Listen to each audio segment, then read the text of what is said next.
सुप्रभात दर्शक बंधु आज सेप्टेम्बर 8 तारिख सोमवार चलतु नजर पकाइबा आज देश विदेश प्रमुख खबर गुड़िक किंतु ता पूर्व जदि आपण मैंने आम वीडियो को लाइक करना आम वीडियो को लाइक करी कमेंट रे जय जगन्नाथ लिखंतु। दिल्ली गस्तरे दुई मुखिया पद्म एवं शंख एकाठी गले दिल्ली। राज्य राजनीतिर दुईटी प्रमुख दल बीजेडी आउ बीजेपी मुखिया एवं दिल्ली गस्तरे। शनिवार विलंबित राति राज्य बीजेपी सभापति मनमोहन सामल पुणी दिल्ली जाइथिबा बेले बीजेडी मुखिया नवीन पट्टनायक रविवार सकाळे दिल्ली जाइछन्ति। तेबे आगकू उपराष्ट्रपति निर्वाचन थिबारु एही दुई दलर मुखियांक दिल्ली गस्तकु नै आरंभ होइछि राज्य राजनीति। आउ गोटे दिन परे पड़िबो राष्ट्रपति निर्वाचन भोट। एबे पर्यंत एही निर्वाचन रे बीजेडी काहाकू समर्थन देव से नहीं किछि स्पष्ट होइनि। यारे भितरे शंख सुप्रीमो दिल्ली गस्तरे बाहरिथिले। तेबे चर्चा होछि एही गस्तरे नवीन बीजेपी रो किछि बड़ नेतांकू भेटी आलोचना करि पारंती। यासह से पीएम मोदी को मध्य भेटी पारंती बोली खबर मिलिछि। तेणु केउंठी ना केउंठी नवीन को उपरे एबे समस्तंकर नजर अछि। अन्यपटे राज्य बीजेपी मुखिया मनमोहन सामल शनिवार विलंबित राति रे पुणी थरे दिल्ली गस्तरे जाइछन्ति। चर्चा होछि उपराष्ट्रपति निर्वाचन प्रसंग रे केंद्रीय नेतांक सह तांकर मीटिंग होई पारे। तेणु जेहेतु बीजेडी और बीजेपी भली दुई दलर राज्य सभापति एबे दिल्ली गस्तरे बाहरिछन्ति तेणु चर्चा हेबा स्वाभाविक कथा। ओडिशा पई दिल्लीरु आसीबो कि बड़ खबर एहा परे रछि समस्तंकर नजर। अचल होई पड़िछि एम्बुलेंस सेवा हंतसंत होउछन्ति रोगी। 108 आम्बुलांस को नहीं सामना को आसी सांघातिक खबर। 227 आम्बुलांस हठात अचल होइजिबारु रोगी सेवारु बाद पड़िछि। अचल होइतिबा एई सब आम्बुलांस आसंता किछि दिन भितरे पुणी थरे रोगी सेवारे सामिल हेबो बोली आशंका कम रहिछि। एथिपई विभिन्न जिल्ला रे रोगी सेवा बाधा प्राप्त होइछि। रोगी पाखरे आम्बुलांस पहुंचबाकू यथेष्ट विलंब होउथिबा बेले आगकू एही स्थिति लागि रहिले राज्य रे रोगी सेवा एक प्रकार ठप होइजिबो। तेबे राज्य रे एबे 860 टी 108 आम्बुलांस सेवा प्रदान करछि। एथिमध्यरु 420 टी आम्बुलांस रो अवधि गत वर्ष डिसेंबर मासरु शेष होई सारिछि। या बदल रे नुआ आम्बुलांस किना जिबा कथा हेले सरकारी स्तर रे वर्तमान सुधा नुआ आम्बुलांस किनिबा निष्पत्ति होई पारु नाही। मास धरी तर्जमा प्रक्रिया जारी रहितिबारु आम्बुलांस किना विलंब होउछि। अन्यपटे गोटे आम्बुलांस 5 लाख रु अधिक किमि चलिबा ओ 5 वर्ष अवधि पूरण होइतिबारु एसबु आम्बुलांस आ रोगी सेवा प्रदान अवस्था रे नाहंती। केउंथरु पानी गळुछि तो आउ केउंठी अधा बाटरे बंद होई जाउछि। जेते मरामती कले भी गाड़ी अवस्था रे विशेष परिवर्तन हेउ नाही। धीरे धीरे गोटे आम्बुलांस रोगी सेवारो बाद पड़ुछन्ति। तेबे वर्तमान सुधा समुदाय गाड़ीरू 26% 108 आम्बुलांस ऑफ रोड होई जाइतिबा सूचना मिलछि। सावधान रुहंतु 8 जिला आसंता 13 तारिख जाए प्रबल वर्षा। राज्य में जारी रही वर्षा आसंता 13 तारिख जाए प्रबल अति प्रबल वर्षा नहीं पाणीपाग विभाग सूचना देछि। एसहित आसंता 24 घंटा मध्य अस्तव्यस्त करिबो वर्षा फल आज 8 जिला को येलो वार्निंग जारी करा जायछि। एही 8 जिला हेउछि गंजाम, गजपति, रायगड़ा, कोरापुट, बलांगीर, मालकानगिरी, नवरंगपुर और कलाहांडी। राज्यर विभिन्न स्थान में वर्षा जारी रहितबा बेले पुणी सृष्टि होइछि आउ एक घूर्णिबलय। यार प्रभाव में आसंता 5 दिन जाए राज्य में प्रबल वर्षा जारी रहिबो। उत्तर पश्चिम बंगोपसागर और पार्श्ववर्ती पश्चिम केन्द्रीय बंगोपसागर में सक्रिय रही घूर्णिबलय। यह दक्षिण ओडिशा और उत्तर आंध्र प्रदेश उपकूल में रहितबा बेले यार प्रभाव में 10 तारिख जाए वर्षा संभावना थिबा आंचलिक पाणीपाग विभाग पूर्व अनुमान करिछि। विशेषकर दक्षिण और उत्तर ओडिशा रे वर्षार प्रभाव जारी रहबो। आसंता 24 घंटा रे सारा ओडिशा रे हल्कारू मध्यम धरणर वर्षा नहीं येलो वार्निंग जारी करा जायछि। गोटे मिनिट रे बाहरिबो ईपीएफओ टंका जानतु संपूर्ण प्रक्रिया। घरोई कंपानी रे किंबा चुक्तिभित्तिक काम करुवा प्राय अधिकांश कर्मचारी ईपीएफओ अकाउंट रहिथिबो निश्चय। यह एक सरकारी भविष्य निधि। या छड़ा कर्मचारी अचानक आवश्यकता हेले मध्य एथिरु टंका उठाई निज काम रे लगाई पारिबे। किंतु अनेक समय एथिरु टंका काढिबा मुश्किल होई जायथाय कारण टंका पई आवेदन करिबा परे तुरंत टंका आसी नथाय। अकाउंट रे टंका क्रेडिट हेबाकू अनेक दिन समय मध्य लागि जाय जाहाकू नै एमरजेन्सी बेले चिंतार पड़ जाती लोके। तेज बर्तमान यह प्रक्रिया को आहरी सहज और त्वरित करने को प्रस्तुत करुछंती ईपीएफओ कर्तृपक्ष। देशर कोटी कोटी कर्मचारी पीएफ खातारू टंका उठाइबा एबे सहज हेबो। चलित वर्ष एथिरे एक बड़ परिवर्तन आसबाकू जाउछि। तेबे कर्मचारी भविष्य निधि संगठन खूब शीघ्र ईपीएफओ 3.0 प्लाटफॉर्म लॉन्च करबाकू जाउछि। कर्मचारी माने निज खातारू टंका उठाइबा पई ऑनलाइन आवेदन करंती, किंतु एथिरे समय लागिथाय। तेबे ईपीएफओ 3.0 आसिले कर्मचारी पीएफ उठाइबा प्रक्रिया खूब सरल होइछुए। एथिरे कर्मचारी माने निजर यूएएन नंबर को आधार सहित लिंक करिबा परे एटीएम रु सीधा सड़क टंका उठाई परिबे। एथिपई ईपीएफओ तरफरु एक अलग एटीएम कार्ड जारी कराजिबो, जाकू ईपीएफओ विड्रॉल कार्ड कुआजिबो। कड़ लेउटाउछि दक्षिण ओडिशा राजनीति, छिड़ुछि बीजेडी, बढ़ुछि बीजेपी। दक्षिण ओडिशा राजनीति रे एबे घड़के घोड़ा छुटुछे। विरोधी छाड़ुवा बेले उठुछि बीजेपी। रायगड़ा रे बीजेडी गोष्ठी कंदोल तीव्र होइछि। सेहीपरि जिला सभापति भावे पूर्वतन मंत्री जगन्नाथ सारका और 2 जण कार्यकारी सभापति नाँ घोषणा हेबा परे असंतोष बढ़िबार लागिछि। मुहांमुही होइछन्ति जगन्नाथ सारका और भास्कर राव। तेबे गोष्ठी कंदोल मध्यरे जिला बीजेडी ऑफिस रे शंख चिन्ह को लिभाई देइछन्ति किछि कर्मी। चर्चा हेउछि रायगड़ा राजनीति रे बीजेडी रो टाणुआ एन भास्कर राव बीजेडी छाड़ी पारती। तेबे बीजेडी रो एही गोलिया पानी बीजेपी को सुहाइछि। बीजेपी फोकस रे गंजाम रहिछि। गंजाम कोदोला रे एक बड़ मिश्रण पर्व रे तीन जन मंत्री उपस्थिति रे कविसूर्य निर्वाचन मंडली बीजेडी समर्थित 22 पंचायत सरपंच, 4 जन समिति सभ्य और सभ्यांक बहु पूर्वतन लोक प्रतिनिधि बीजेपी रे सामिल होइछन्ति। मंच उपरु मंत्री विभूति जेना गंजाम को बीजेडी मुक्त करने को आह्वान देइछन्ति। तेब गंजाम जिले में 13 विधानसभा आसन रु बीजेपी 11 आसन जीतिछि। केवल हिंजिली नवीन पट्टनायक और सानखेमुंडू कांग्रेस रमेश जेना जीतिछन्ति। तेबे गंजाम रे विक्रम पंडा जिला सभापति हेबा परे दल रे के बसिछि। वरिष्ठ नेता रमेश चंद्र च्याउ पट्टनायक असंतुष्ट थिबा चर्चा होछि। आ एथिरु फायदा नेब चक्कर रे रहिछि बीजेपी। पंजाब रो बन्या प्रभावित अंचल परिदर्शन करिवे मोदी। सेप्टेम्बर 9 रे मोदी गस्त सूचना। प्रधानमंत्री नरेंद्र मोदी आसंता 9 तारिख रे पंजाब रे बन्या प्रभावित अंचल परिदर्शन करिवे। पंजाब रो सतलेज, ब्यास और रावी नदी रे जलस्तर वृद्धि जोगु 46 जनकर मृत्यु होइतिबा बेले 1,75,000 हेक्टर फसल नष्ट होइछि। तेबे प्रधानमंत्री रूपनगर, पटियाला और जलंधर बन्या प्रभावित गाँ परिदर्शन करी क्षतिग्रस्तों सह आलोचना करिवे। से राज्य सरकार और प्रशासनिक अधिकारी रिलीफ और पुनर्वास कार्यर समीक्षा करिवे। तेबे मोदी एही परिदर्शन बन्या पीड़िता को साहाय्य और समर्थन प्रदान करिबो बोली आशा करा जाउछि। जयपुर हॉस्पिटल रे अव्यवस्था सुधरनी स्थिति तेजुछि राजनीति। जयपुर हॉस्पिटल रो अव्यवस्था सुधरबार ना नेउनी, याकु नै तेजिछि राजनीति। डाक्टर रेफर कले कड़ा कार्यानुष्ठान रो चेतावनी दैछन्ति विरोधी। तेबे अभियोग ने सहयोग करबाकू अपील करिछन्ति शासक दलर विधायक। किए बारंडारे तो आउ किए खटिया तळे, काहाकू रेफर करा जाउछि तो आउ काहाकू मिलुनी उत्तम चिकित्सा। डाक्टर को देखाइबा पई रोगी को घंटा घंटा धरी धाड़ी रे छिडा हेबाकू पडुछि।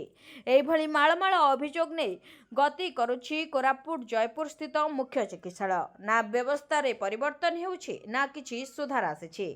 बारंबार अभियोग परे भी 156टी डाक्तर पदवी रहिथिले भी मात्र 48 जन डाक्तर अछंती।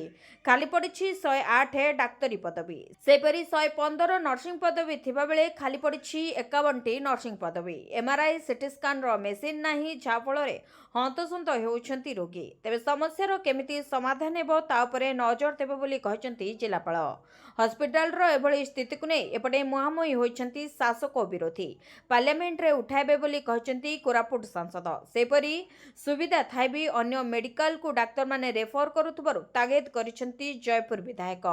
तेबे चिठी न लेखि जणाइबाकू कहचंती बीजेपी विधायक। जयपुर समेत अनेक अंचलर लोके एही हॉस्पिटल उपरे निर्भर करंती। तथापि एही हॉस्पिटल रे एते संख्या रे डाक्तर पदवी खाली पड़िबा स्वास्थ्य व्यवस्थार आंतरिकता उपरे प्रश्नवाची सृष्टि करिछि। ट्रम्प को टैरिफ को मायावती दृढ़ निंदा, कहिले एपरि किछि। ଆମେରିକା ଦ୍ୱାରା ଭାରତ ଉପରେ ଲଗାଯାଇଥିବା ଟ୍ୟାରିଫକୁ ଦୃଢ଼ ନିନ୍ଦା କରିଛନ୍ତି ବହୁଜନ ସମାଜ ପାର୍ଟିର ମୁଖ୍ୟ ମାୟାବତୀ। ସେ ଏହାକୁ ଟ୍ରମ୍ପ ଶୁଳ୍କ ଆତଙ୍କ ବୋଲି କହିଛନ୍ତି ଏବଂ ଶୁଳ୍କ ଲଗାଯିବା ପରେ ଉତ୍ପନ୍ନ ପରିସ୍ଥିତିକୁ ମୁକାବିଲା କରିବା ପାଇଁ କେନ୍ଦ୍ର ସରକାରଙ୍କୁ ଦୃଢ଼ ପଦକ୍ଷେପ ନେବାକୁ ନିବେଦନ କରିଛନ୍ତି। ମାୟାବତୀ କହିଛନ୍ତି ଯେ ଟ୍ରମ୍ପ ଶୁଳ୍କ ଆତଙ୍କକୁ ମୁକାବିଲା କରିବା ପାଇଁ କେନ୍ଦ୍ରର ବିଜେପି ସରକାର ଜନସାଧାରଣଙ୍କର ହିତ ପାଇଁ କଠୋର ଏବଂ ଅର୍ଥପୂର୍ଣ୍ଣ ସୁଧାର ଆରମ୍ଭ କରିବା ଅତ୍ୟନ୍ତ ଜରୁରୀ। ସେ ଆହୁରି ମଧ୍ୟ କେନ୍ଦ୍ର ସରକାର ଏହା ନ କରନ୍ତି ତେବେ ଜନସାଧାରଣଙ୍କର ଅସୁବିଧା ବଢ଼ିବ ଏବଂ ଦାରିଦ୍ର୍ୟ, ବେରୋଜଗାରୀ, ଅଶିକ୍ଷା, ମହଙ୍ଗା ପ୍ରବାସନ ଭଳି ସମସ୍ୟା ଆହୁରି ଭୟଙ୍କର ହେବ ବୋଲି ସେ କହିଛନ୍ତି। ଏହା ଦେଶର ସମ୍ମାନ ଏବଂ ବୈଷୟିକ ପ୍ରତିଷ୍ଠାନକୁ କ୍ଷତି ପହଞ୍ଚାଇବ। ମାୟାବତୀ ଲକ୍ଷ୍ନୌରେ ବିଏସ୍ପିର ଏକ ସମୀକ୍ଷା ବୈଠକରେ ଅଧ୍ୟକ୍ଷତା କରି ଏପରି କିଛି କହିଥିବା ଜଣାପଡ଼ିଛି। ପ୍ରଶ୍ନପତ୍ର ଚୋରି ରୋକିବାକୁ ବୋର୍ଡର ପଦକ୍ଷେପ, ସିବିଏସ୍ଇ ଢାଞ୍ଚାରେ ହେବ ଓଟିଇଟି ପରୀକ୍ଷା। ସିବିଏସ୍ଇ ଢାଞ୍ଚାରେ ହେବ ସ୍ୱତନ୍ତ୍ର ଓଟିଇଟି ପରୀକ୍ଷା। ଦେଶର ପ୍ରମୁଖ ପରୀକ୍ଷା ପରିଚାଳନା ସଂସ୍ଥା ସିବିଏସ୍ଇ ଓ କେନ୍ଦ୍ରୀୟ ବିଦ୍ୟାଳୟର ପରୀକ୍ଷା ପରିଚାଳନା ଟେକ୍ନିକ୍ ଅନୁଯାୟୀ ହେବ ଏହି ପରୀକ୍ଷା। ମାଧ୍ୟମିକ ଶିକ୍ଷା ପରିଷଦ ସଭାପତି ଶ୍ରୀକାନ୍ତ ତରାଇ ଏହି ବଡ଼ ସୂଚନା ଦେଇଛନ୍ତି।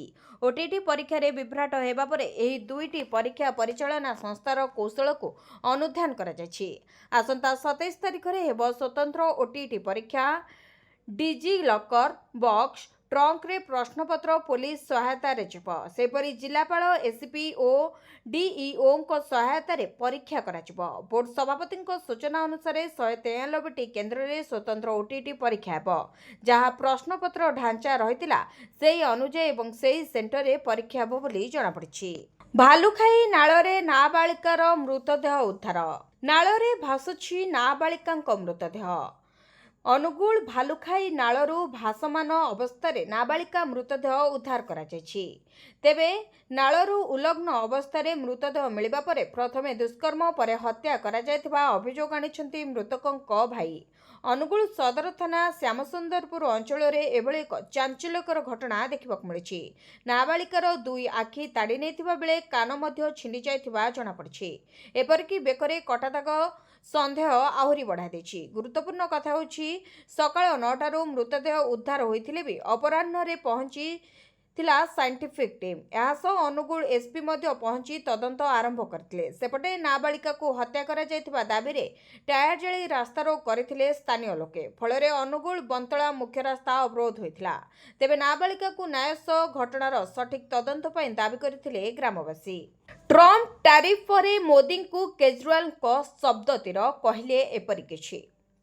ଟ୍ୟାରିଫ୍ ପ୍ରସଙ୍ଗରେ ମୋଦିଙ୍କୁ ଟାର୍ଗେଟ କଲେ ଆପ୍ ନେତା ଅରବିନ୍ଦ କେଜରିୱାଲ। ମୋଦିଙ୍କୁ ଶବ୍ଦ ତୀର ମାରିବା ସହିତ କେଜରିୱାଲ କହିଛନ୍ତି ମୋଦିଜୀ ସାହସ ଦେଖାଇବା ଉଚିତ ଆଉ ଆମେରିକା ଉପରେ 75% ଶୁଳ୍କ ଲଗାଇବା ଉଚିତ। ତେବେ ରବିବାର ଦିନ ଅହମ୍ମଦାବାଦ ରାଜକୋଟ ରାଜପଥର ପ୍ରଭୁ ଫାର୍ମରେ ଗଣମାଧ୍ୟମକୁ ସମ୍ବୋଧିତ କରିଥିଲେ କେଜରିୱାଲ, ଯେଉଁଠି ସେ କହିଥିଲେ ଯେ ଆମର କପା ଚାଷୀମାନେ ଋଣ ନେଇ କପା ଚାଷ କରୁଥିଲେ ଆଉ ଚାଷୀମାନେ ଆଶା କରୁଥିଲେ ଯେ ଯେତେବେଳେ ସେମାନେ ସେମାନଙ୍କର ଫସଲ ବଜାରକୁ ନେଇଯିବେ ସେତେବେଳେ ସେମାନେ ଏକ ଭଲ ମୂଲ୍ୟ ପାଇବେ।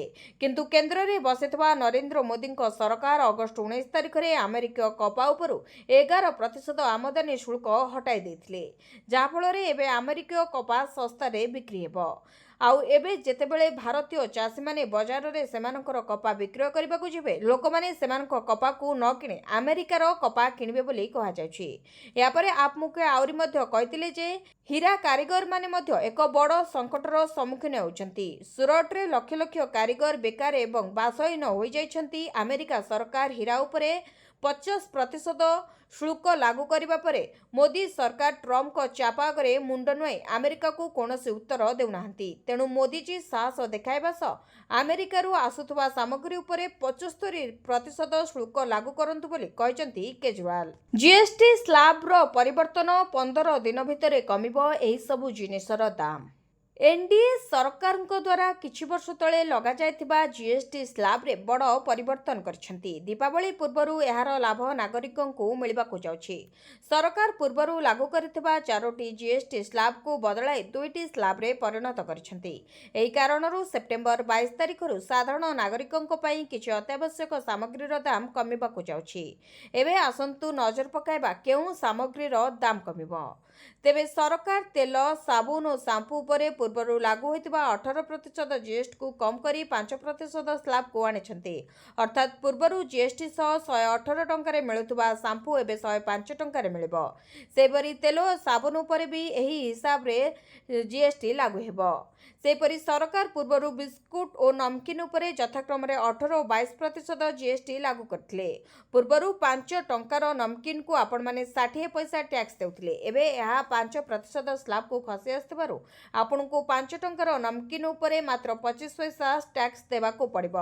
ସେହିଭଳି ବିସ୍କୁଟ ଉପରେ ପୂର୍ବରୁ 18% ଟ୍ୟାକ୍ସ ଦେବାକୁ ପଡ଼ୁଥିଲା, ଏବେ ମାତ୍ର 25 ପଇସା ଟ୍ୟାକ୍ସ ଦେବାକୁ ପଡ଼ିବ। ଅନ୍ୟପଟେ ଯଦି ଦେଖିବା, କ୍ଷୀର ଓ ପନିର ବ୍ୟବହାର କରୁଥିବା ଲୋକମାନେ ମଧ୍ୟ ସର୍ବାଧିକ ଲାଭରେ ରହିବେ। କାରଣ ପୂର୍ବ ଜିଏସ୍ଟି ସ୍ଲାବରେ କ୍ଷୀର ଓ ପନିର ଉପରେ 12% ଟ୍ୟାକ୍ସ ଲାଗୁଥିଲା। ଏବେ ସରକାର ଏହି ଦୁଇଟି ସାମଗ୍ରୀକୁ ଶୂନ୍ୟ ଟ୍ୟାକ୍ସ ସ୍ଲାବରେ ସାମିଲ କରିଥିବାରୁ ଖାଉଟି ଲାଭବାନ ହେବେ। ତେବେ ଦୁଗ୍ଧଜାତୀୟ ସାମଗ୍ରୀକୁ ସରକାର ଅତ୍ୟାବଶ୍ୟକ ସାମଗ୍ରୀରେ ସାମିଲ କରିଛନ୍ତି। ପୂର୍ବରୁ ଦୁଗ୍ଧଜାତୀୟ ସାମଗ୍ରୀରେ 12% ଜିଏସ୍ଟି ଲାଗୁ କରୁଥିଲେ, କିନ୍ତୁ ସରକାର ଏବେ ଏହାକୁ 5% ସ୍ଲାବରେ ସାମିଲ କରିଛନ୍ତି, ଯାହାକି ବେଶ୍ ଲାଭଦାୟକ ହେବ। ତେବେ ଖାଦ୍ୟ ସାମଗ୍ରୀ ଭିତରେ ପିଜ୍ଜା ଓ ବ୍ରେଡ୍କୁ ସାମିଲ କରାଯାଇଛି। ପୂର୍ବରୁ ସରକାର ଏସବୁ ଉପରେ 5% ଜିଏସ୍ଟି ଲାଗୁ କରୁଥିବା ବେଳେ ଏବେ ଏହା ଉପରେ ସମ୍ପୂର୍ଣ୍ଣ ଭାବରେ ଜିଏସ୍ଟି ଛାଡ଼ କରାଯାଇଛି। ସରୁନି ସାର ସଙ୍କଟ, ୟୁରିଆ ପାଇଁ ଦେବଗଡ଼ରେ ଲମ୍ବା ଧାଡ଼ି। ୟୁରିଆ ସାର ପାଇଁ ଲମ୍ବା ଧାଡ଼ି। ଏବେ ଧାନ ଗଛ ପାଇଁ ୟୁରିଆ ସାରର ଆବଶ୍ୟକତା ଥିବାବେଳେ ସାରର ଅଭାବ ଚାଷୀଙ୍କୁ ଚିନ୍ତାରେ ପକାଇଛି। ସରକାର ସମବାୟ ସମିତି ମାଧ୍ୟମରେ ସାର ଯୋଗାଉନାହାନ୍ତି। ଚାଷୀ ୟୁରିଆ ସାର ପାଇଁ କେତେବେଳେ ରାଜରାସ୍ତାରେ ତ କେତେବେଳେ ଲମ୍ବା ଧାଡ଼ିରେ ଘଣ୍ଟା ଘଣ୍ଟା ଧରି ଛିଡ଼ା ହେବାକୁ ପଡ଼ୁଛି। ସାର ପାଇଁ ଚାଷୀ ସକାଳ 6ଟାରେ ବସି ଗୋଦାମ ସମ୍ମୁଖରେ ଧାଡ଼ିରେ ଛିଡ଼ା ହୋଇଥିବା ଦେଖିବାକୁ ମିଳିଛି। ଜିଲ୍ଲାକୁ କମ୍ ସାର ଆସୁଥିବାରୁ ଏପରି ସମସ୍ୟା ଦେଖାଦେଇଛି। ମାତ୍ର 550 ବସ୍ତା ସାର ଆସିଥିବା ବେଳେ ହଜାର ହଜାର ଚାଷୀ ସାର ପାଇଁ ଧାଡ଼ିରେ ଛିଡ଼ା ହୋଇଛନ୍ତି। ଭୋଟ ଅଧିକାର ଯାତ୍ରା ପରେ ମାଲେସିଆରେ ରାହୁଲ ଗାନ୍ଧୀ ତେଜିଲା ରାଜନୀତି। କଂଗ୍ରେସ ନେତା ରାହୁଲ ଗାନ୍ଧୀଙ୍କୁ ନେଇ ରାଜନୈତିକ ମହଲରେ ପୁଣି ଚର୍ଚ୍ଚା। ରାହୁଲ ଗାନ୍ଧୀଙ୍କ ଅଚାନକ ବିଦେଶ ଗସ୍ତ ନେଇ ରାଜନୈତିକ ସ୍ତରରେ ପୁଣି ଆଲୋଚନା ଓ ସମାଲୋଚନା ଆରମ୍ଭ ହୋଇଛି। ବିହାର ଭୋଟ ଅଧିକାର ଯାତ୍ରା ପରେ ରାହୁଲ ଏବେ ମାଲେସିଆରେ ଅବସର ବିନୋଦନ କରୁଥିବା ଏକ ଫଟୋ ଦେଖାଇ ଦାବି କରିଛି ବିଜେପି। ଦଳର ଆଇଟି ସେଲ୍ ପ୍ରମୁଖ ଅମିତ ମାଲଭିୟ ଦାବି କରିଛନ୍ତି ଯେ ରାହୁଲ ମାଲେସିଆରେ ଅବସର ବିନୋଦନ କରୁଛନ୍ତି। ଏନେଇ ସେ ଏକ ଫଟୋ ଦେଖାଇଛନ୍ତି। ଫଟୋରେ ରାହୁଲଙ୍କର ଏକ ଧଳା ଟୋପି ଓ ଜିନ୍ସ ସାର୍ଟରେ ଦେଖିବାକୁ ମିଳିଛି। ବିଜେପି ଅଭିଯୋଗ କରିଛି ଯେ ଦେଶର ସାଧାରଣ ଲୋକେ ନାନା ସମସ୍ୟାରେ ଛନ୍ଦି ହେଉଥିବା ବେଳେ କଂଗ୍ରେସ ଯୁବରାଜ ଅବସର ବିନୋଦନ ପାଇଁ ଚୁପଚାପ ବିଦେଶ ଚାଲି ଯାଇଛନ୍ତି। ଏହା ପ୍ରଥମ ଘଟଣା ନୁହେଁ। ପୂର୍ବରୁ ଗୁରୁତ୍ୱପୂର୍ଣ୍ଣ ସଂସଦ ଅଧିବେଶନ ଅଧାରୁ ରାହୁଲ ବିଦେଶ ଚାଲି ଯାଇଥିଲେ। ତେବେ ବିରୋଧୀ ଦଳ ନେତା ଭଳି ଏକ ଗୁରୁତ୍ୱପୂର୍ଣ୍ଣ ପଦବୀରେ ଥାଇ ରାହୁଲଙ୍କ ଏପରି ଆଚରଣକୁ ବିଜେପି ପ୍ରଶ୍ନ କରିଛି। ପୂର୍ବରୁ ରାହୁଲ ଭିଏତନାମ ଯାଇଥିବା ବେଳେ ତାଙ୍କର ଏତେ ଭିଏତନାମ ପ୍ରୀତି କାହିଁକି ବୋଲି ବିଜେପି ନେତା ରବିଶଙ୍କର ପ୍ରସାଦ ପ୍ରଶ୍ନ କରିଥିଲେ। ଏବେ ରାହୁଲଙ୍କର ଏପରି ଗସ୍ତ ଦେଶର ସୁରକ୍ଷା ପ୍ରତି ବିପଦ ବୋଲି ବିଜେପି ଅଭିଯୋଗ କରିଛି। ଖୁବ୍ ଶୀଘ୍ର ଭାରତ ଫେରିବେ ପଳାତକ ବିଜୟ ମାଲ୍ୟା ଓ ନୀରବ ମୋଦି। ବ୍ରିଟେନ୍ ସିପିଏସ୍ର ଏକ ପ୍ରତିନିଧି ମଣ୍ଡଳ କିଛିଦିନ ତଳେ ଦିଲ୍ଲୀର ତିହାଡ଼ ଜେଲ୍ ପରିଦର୍ଶନ କରିଥିଲେ। ଏହାର ଉଦ୍ଦେଶ୍ୟ ଜେଲ୍ର ସ୍ଥିତିକୁ ଆକଳନ କରିବା। କାରଣ କୁହାଯାଉଛି ଯେ ଖୁବ୍ ଶୀଘ୍ର ଭାରତ ଫେରିପାରନ୍ତି ପଳାତକ ବିଜୟ ମାଲ୍ୟା ଓ ନୀରବ ମୋଦି। ତେଣୁ ସେମାନେ ଭାରତ ଫେରିବା ପରେ ସେମାନଙ୍କୁ ତିହାଡ଼ ଜେଲ୍ରେ ରଖାଯିବ। ଏନେଇ ଜେଲ୍ର ବ୍ୟବସ୍ଥା ସମ୍ପର୍କରେ ଏହି ପ୍ରତିନିଧି ମଣ୍ଡଳୀ ଅନୁଧ୍ୟାନ କରିଛନ୍ତି। କିଛିଦିନ ତଳେ ବ୍ରିଟେନ୍ ଅଦାଲତ ତରଫରୁ ତିହାଡ଼ ଜେଲ୍ର ସ୍ଥିତିକୁ ନେଇ ଅନେକ ମାମଲା ଭାରତକୁ ପ୍ରତ୍ୟାର୍ପଣ ଆବେଦନ ଖାରଜ କରିଦେଇଥିଲା। ସେପଟେ ଭାରତ ସରକାରଙ୍କ ତରଫରୁ ବ୍ରିଟେନ୍ କୋର୍ଟକୁ ଗ୍ୟାରେଣ୍ଟି ଦିଆଯାଇଛି କି ଜେଲ୍ରେ କୌଣସି ଅଭିଯୁକ୍ତଙ୍କ ସହିତ ମାରପିଟ ଓ ବେଆଇନ ଜେରା ଭଳି ଘଟଣା ହେବ ନାହିଁ। ଏହାକୁ ନଜରରେ ରଖି ସିପିଏସ୍ର ଟିମ୍ ଦିଲ୍ଲୀ ତିହାଡ଼ ଜେଲ୍ ପହଞ୍ଚି ଜେଲ୍ର ସୁବିଧା ଅସୁବିଧା ବାବଦରେ ଯାଞ୍ଚ କରିଥିଲେ। ଜାତୀୟ ଗଣମାଧ୍ୟମର ରିପୋର୍ଟ ମୁତାବକ ସିପିଏସ୍ ଟିମ୍ ତଦାରଖ କରିବା ବେଳେ ତିହାଡ଼ ଜେଲ୍ର ସୁରକ୍ଷା ୱାର୍ଡ ପର୍ଯ୍ୟନ୍ତ ଯାଇଥିଲେ। ସେଠାରେ ସେ ଅନେକ କଏଦୀଙ୍କ ସହ କଥା ହୋଇଥିଲେ। ଏହି କ୍ରମରେ ଜେଲ୍ର ଅଧିକାରୀମାନେ ସିପିଏସ୍ ଟିମ୍କୁ ଭରସା ଦେଇଥିଲେ ଯେ ଜେଲ୍ ପରିସରରେ ନୀରବ ମୋଦି ଓ ବିଜୟ ମାଲ୍ୟା ଭଳି ହାଇପ୍ରୋଫାଇଲ୍ ଅଭିଯୁକ୍ତଙ୍କ ସୁରକ୍ଷାକୁ ନଜରରେ ରଖି ଆବଶ୍ୟକ ପଡ଼ିଲେ ସ୍ୱତନ୍ତ୍ର କୋଠରୀ ବି ପ୍ରସ୍ତୁତ କରାଯିବ। ତେବେ ଭାରତ ସରକାରଙ୍କ ତରଫରୁ ବିଦେଶରେ ଥିବା 187 ଜଣ ଅଭିଯୁକ୍ତଙ୍କୁ ଫେରାଇ ଆଣିବାକୁ ଅନୁରୋଧ କରାଯାଇଛି। ସେଥିମଧ୍ୟରୁ ପାଖାପାଖି 20 ଜଣ ଅଭିଯୁକ୍ତ ବ୍ରିଟେନ୍ରେ ରହିଛନ୍ତି। ଜେଲ୍ ଅଧିକାରୀଙ୍କ ସୂଚନା ମୁତାବକ ସିପିଏସ୍ ଟିମ୍ ତିହାଡ଼ ଜେଲ୍କୁ ନେଇ ଅନେକାଂଶରେ ସନ୍ତୁଷ୍ଟ ଅଛନ୍ତି। ଏହି ଟିମ୍ ଭାରତର विदेश मंत्रालय गृह मंत्रालय और जांच एजेंसी वरिष्ठ अधिकारी आलोचना करछंती। दिल्ली एम्स को एयरलिफ्ट हो पारंती अभिजीत मजुमदार स्वास्थ्य अवस्था बुझिले स्वास्थ्य मंत्री। दिल्ली एम्स को एयरलिफ्ट हो पारंती अभिजीत मजुमदार स्वास्थ्य अवस्था बुझाकू एम्स रे पहुंची स्वास्थ्य मंत्री मुकेश महालिंग। स्वास्थ्य मंत्री सांगरे थिले विधायक बाबू सिंह। तेबे श्रीतम दास और डाक्तर अमृत पाटजोशी साथी थे। से कहते किडनी और लिभर समस्या रे सुधार आसी। डाक्तरी टीम आवश्यक चिकित्सा जोगाई देउछंती। स्वतंत्र डाक्तरी टीम ध्यान देबाकू निर्देश जारी रही। तेबे आवश्यक पड़िले दिल्ली एम्स को नेबाकू प्रस्तुत रहंतु। तेबे स्वास्थ्य मंत्री मुकेश महालिंग कहते जे सरकार समस्त चिकित्सा खर्च बहन करिवे। सेप्टेम्बर 4 तारिख में भुवनेश्वर एम्स को स्थानांतर होते हॉलीवुड सिंगर अभिजीत मजुमदार। अभिजीत स्वास्थ्य अवस्था गुरुतर थिबारु तांको एम्स स्थानांतर करा जायतला। या पूर्वरु कटक रे एक घरोई हॉस्पिटल रे से चिकित्सित होउथिले। ओडिशार एही लोकप्रिय गायक तथा संगीत निर्देशक और प्रयोजक लिभर जनित रोग रे आक्रांत होइथिले। हठात तांको स्वास्थ्य अवस्था बिगड़ी जिबारु कटक रे एक प्राइवेट हॉस्पिटल रे अभिजीत को भर्ती करा जायतला। सेठारे किछि दिन चिकित्सा परे स्वास्थ्य अवस्था रे सुधार न आसिबारु अभिजीत को एम्स स्थानांतर करा जायतला एवं से वर्तमान एम्स रे चिकित्सित होउछंती। टैरिफ विवाद भितर चीन राष्ट्रपति को भेटी पारंती ट्रंप। एससीओ सम्मेलन में भारत रूस और चीन एकाठी होते। सेपटे बेजिंग विजय दिवस रे रूस चीन और उत्तर कोरिया को देखि बोधहुए छानिया हो जाइछि अमेरिका। तेबे अमेरिका राष्ट्रपति भारत प्रति परिवर्तित बयान यार बड़ उदाहरण।